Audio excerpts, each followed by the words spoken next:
All right, guys, I'm going to be doing a very special video today. I'm going to be talking about a mind blowing game that predates Doom, it predates Wolfenstein 3D. This is literally one of the very first games that id Software has ever made, and it is called Catacombs 3D. This is the GOG store page that we're looking at right here, which includes uh, Catacombs 1, which wasn't in 3D, of course, so it was actually like a 2D style game, as well as Catacomb 3D Descent, which is the one we're going to be showing off today, as well as Catacomb Abyss 3D, Catacomb Armageddon, and Catacomb Apocalypse that you get in this collection here. The reason why I'm doing this is because I saw that John Romero actually had released a mini documentary making Catacomb 3D on his YouTube channel. It is actually a very well produced documentary. I recommend you guys highly check this out to get a little more context on the behind the scenes development and all that good stuff. So, Catacombs 3D is not technically the first person shooter that id Software has made. Prior to that, they released this game called Hover Tank 1 here. Now, this was when they were still technically under a development contract with a company called Softdisk Publishing, where they were contracted out to release games every, I think, 2 months or something like that for them. So you have to think these were very different times. I'll just show a little bit of gameplay here, real quick, for the Hover Tank 1. Now, keep in mind, this is almost 2 years before Wolfenstein 3D came out. So you can see how primitive this particular game looks. And you'll notice, of course, that their walls are all flat colored. Now, that's one thing that Catacombs 3D actually changed quite a bit. But before we get into that and before we get into the commentary of that, I do want to point out that this is also discussed in his autobiography, Doom Guy Life in First Person. It is a really good book. I recommend you guys definitely check that out or check out the audiobook on Audible. Also, even though this wasn't the official thing, this was like one of the original books about the whole development saga of id Software, Masters of Doom. This is also really good as well. So both of these are really good resources if you want to learn more in-depth detail about the history of id Software, about John Romero, John Carmack, and everybody else that was involved with the company during that period of time. All the stories and things like that. It's really genuinely great stuff, guys. So I highly recommend it. And then we're going to be taking a look. This is an actual website that they have here for these original games. You can see some artwork and kind of descriptions and things like that, of course. And just to give you some context about how old of a game we're talking about here, the minimum system requirements specifies a 4 megahertz Intel 286 and an EGA compatible graphics card. So this is like old computer stuff here, guys.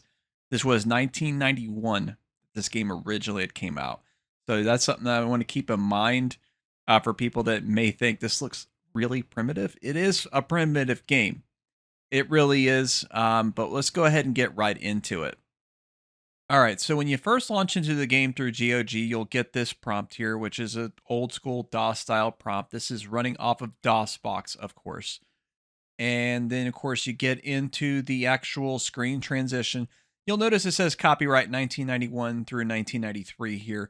That wasn't the original, of course. This is a re-release that, I guess they took probably the most recent version that they had on hand for this particular version of the game, and they packaged it together as part of this whole bundle. So let's go ahead and set the controls, because you have to go in and set the sound, of course. It should be set automatically.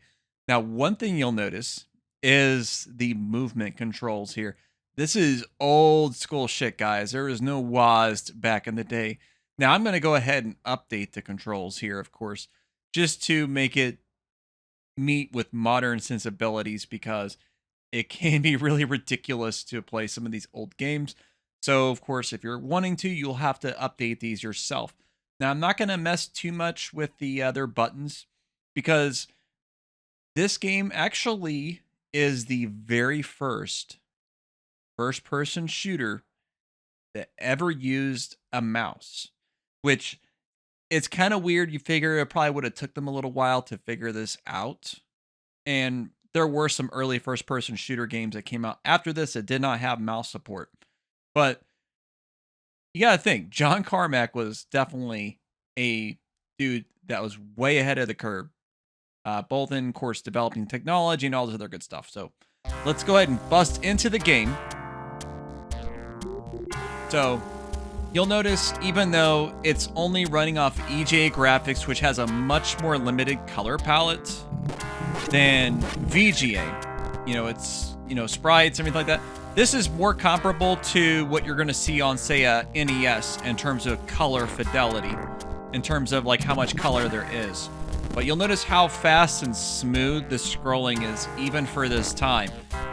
I had a 286 computer during this era, around 1991, 1992.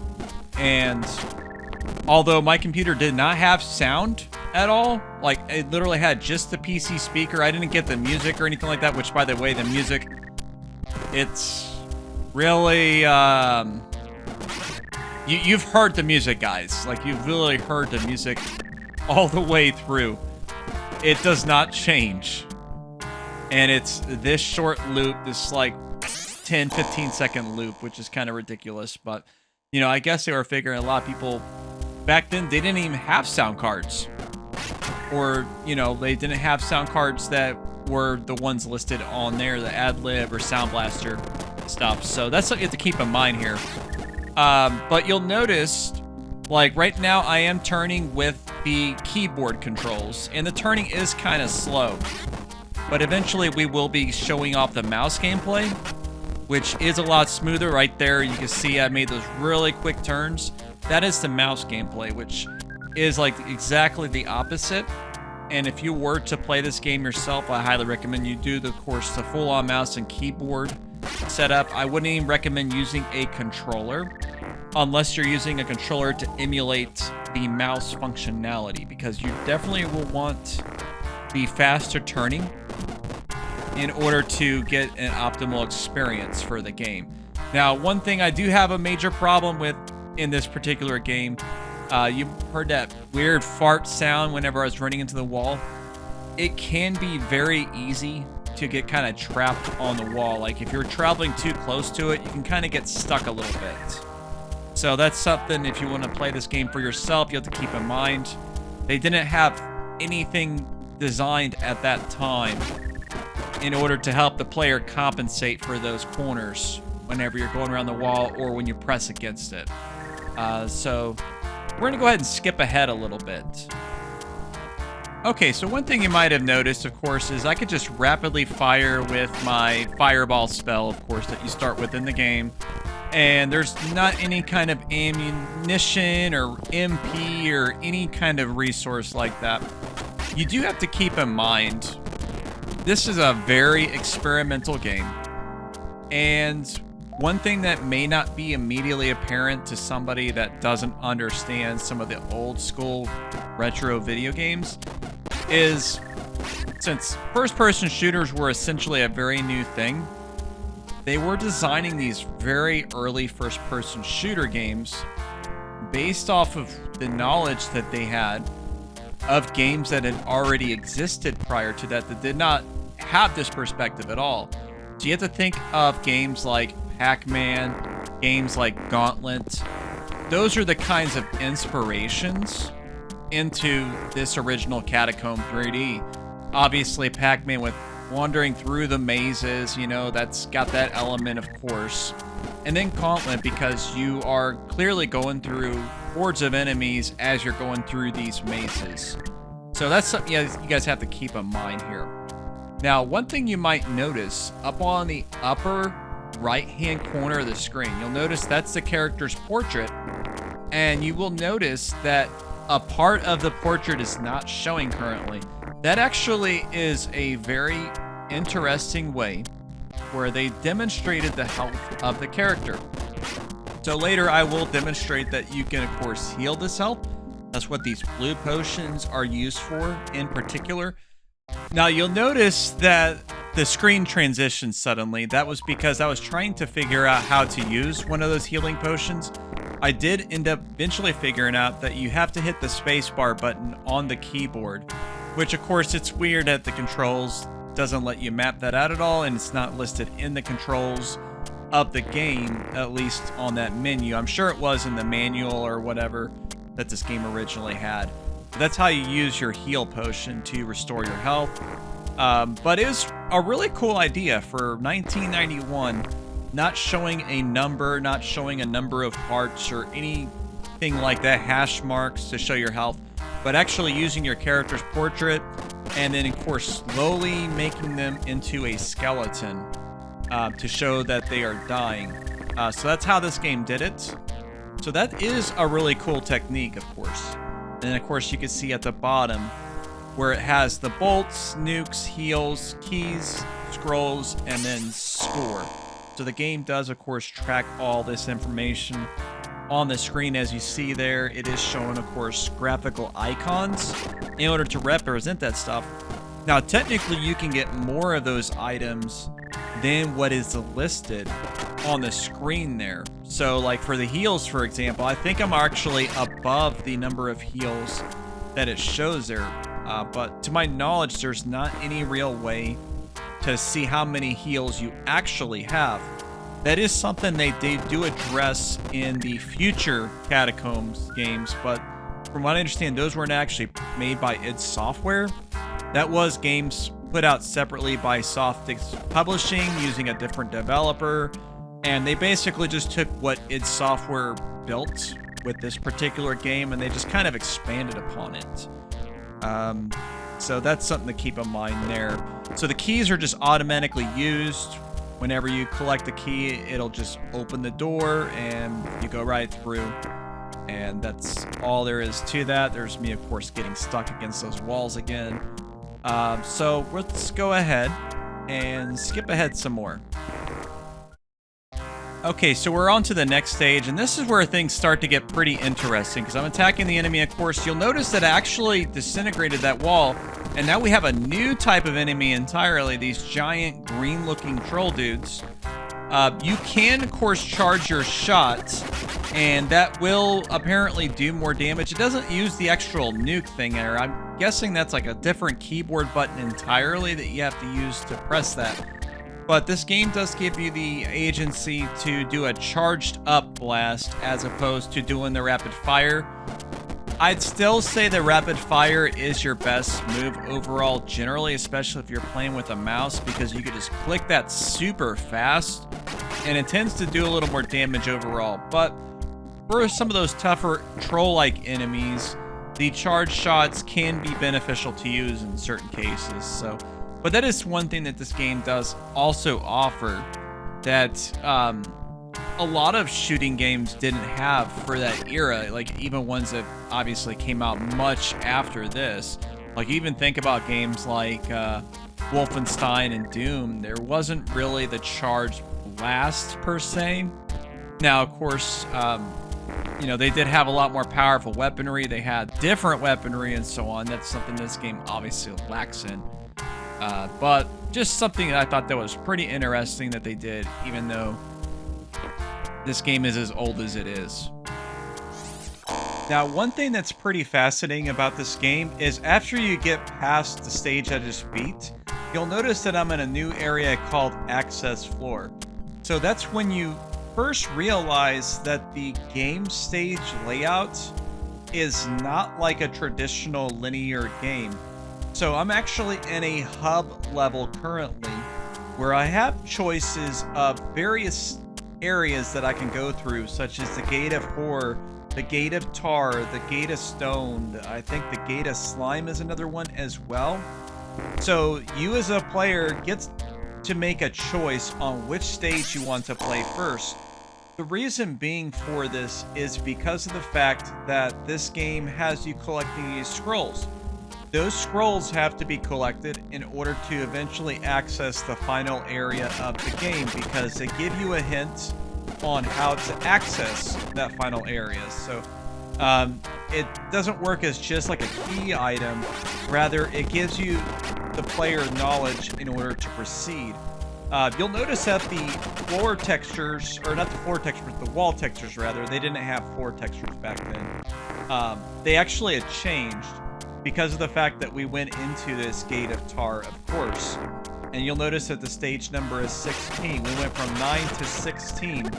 So these different areas are numbered in different ways, even though you can essentially choose whatever order you want to go through them. But we're still encountering the same two enemies, that weird looking goblin looking thing, and then the troll, of course, as you'll notice. Nothing new to show yet, and I am like practically dead, like I was showing, of course, with the health thing. You can see how close you are to death based on how much of a skeleton your character is. My character's basically just hair at this point. So I'll probably one more hit and I'll be dead. So we'll go ahead and use that health potion, as I mentioned before. And we're going to skip ahead and show you a bit more. Okay, so everybody needs to know what is behind the Gate of Horror, because obviously that sounds like it's the most dangerous of the places.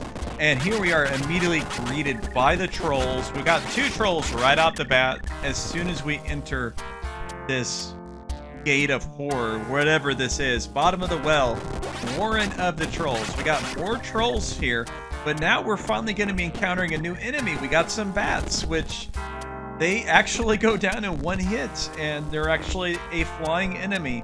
Although they more or less behave the exact same way as the other enemies we've encountered so far. They're just flying, but they don't change in elevation at all. It is simply just the way that they animated these particular characters here. And we have the exit, of course, right there, right off the bat. But you'll notice, because of the well, I wouldn't say non-linear, but the less than linear nature of the game, these gates can go to different areas. So that doesn't mean that's necessarily the end of the stage. There can be more to a stage. And as a matter of fact, there is actually another scroll on this particular level, which we're going to be encountering here very soon. Once we kill some more trolls and whatnot, obviously. We got to get rid of all the trolls. We need to make these warrens of the trolls, this troll cave, whatever you want to call it, troll free, because these trolls are out to kill us. As you can see, we're like practically dying again, so we're going to go ahead and use another healing potion.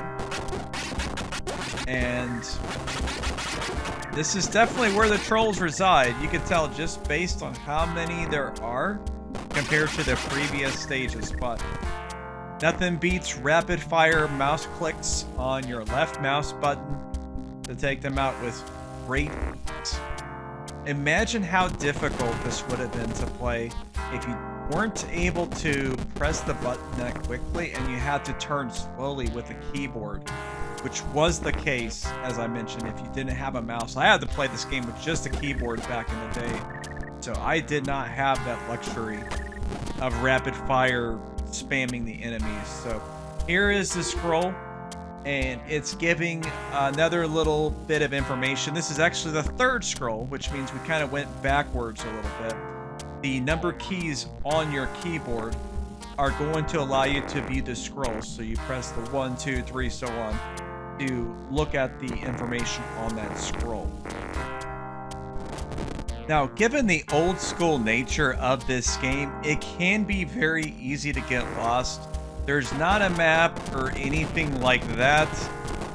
The only real markers you have are the dead bodies of the enemies, which fortunately, despite the limits of the technology of that era, they were able to remember the object permanence of those enemy bodies and render them all, and do so in a very fast fashion for that time, which is really nice. It's good that they had that functionality, because here I am just wandering around trying to blow up in another wall because I feel like I'm just stuck and I don't know how to proceed in the stage. Eventually I do find it. I found a wall I can actually blast, which have a few last enemies for us to take out, so we're gonna go ahead and just blast the hell out of them. And well, there's another one right around the corner, of course. after however many I killed. There is apparently a key right there. I don't know where the key is. We're just going to move on to the stage. Sometimes you just have to kind of press on when you don't have anywhere else to go. After all, I guess you can always come back to the stage. The game, given its functionality with the hub world, you can revisit stages that you've already been, to re-explore them, to find anything that you might have missed from a prior play of that stage. So that's kind of nice to do. So we're going to take you to one last little thing, because I think I've shown you enough of this game that you have a very good idea of what to expect if you were to go back and play Catacomb 3D, which was a real trip for me. This was a game I played when I was like 9-10 years old, and it brought me back a lot of memories. So let's move on to the last little bit of the video, guys. So I decided to create myself a little save file, and even though it is the year 1991, we have Skull and Bones, guys, but it is not the overrated Ubisoft microtransaction-ridden quadruple A game. It's just their take on Pong. So whenever you got this game, you got a free Pong game with it as well, which, why not? I guess if you're bored, you may as well. This is a very simplistic Pong game. Of course, the computer paddle is pretty competent, but it doesn't move particularly fast. So the strategy essentially is to just try to get it to travel far enough that it just will not catch up, like in that situation right there. And then as long as you can kind of keep it in that situation, you're able to essentially score every time, because it is a very kind of generic AI. But, you know, it's thrown in as a nice little bonus for a game that was designed in like a month or so of time. It was designed to be part of a magazine subscription called Gamer's Edge, which was put out by Softis Publishing. It was basically a gaming magazine that came with the computer game disc. So this was the way that some games were demonstrated back in those days. Of course, you also had the shareware model and things like that that were going on at that time as well, where they gave you a free demo of a game, and then you would do like a mail order purchase to purchase the rest of the game, which that's how id Software, after they had ended their contract with the Softis Publishing, that is how they distributed their games originally, was through that shareware model. They would upload these to BBSs on the very early forms of the internet, before it was really called the internet.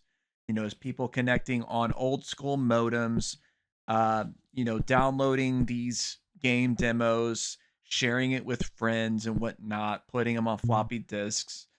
And eventually there was agreements where they would eventually get licensing agreements with publishers to actually put these games out in stores.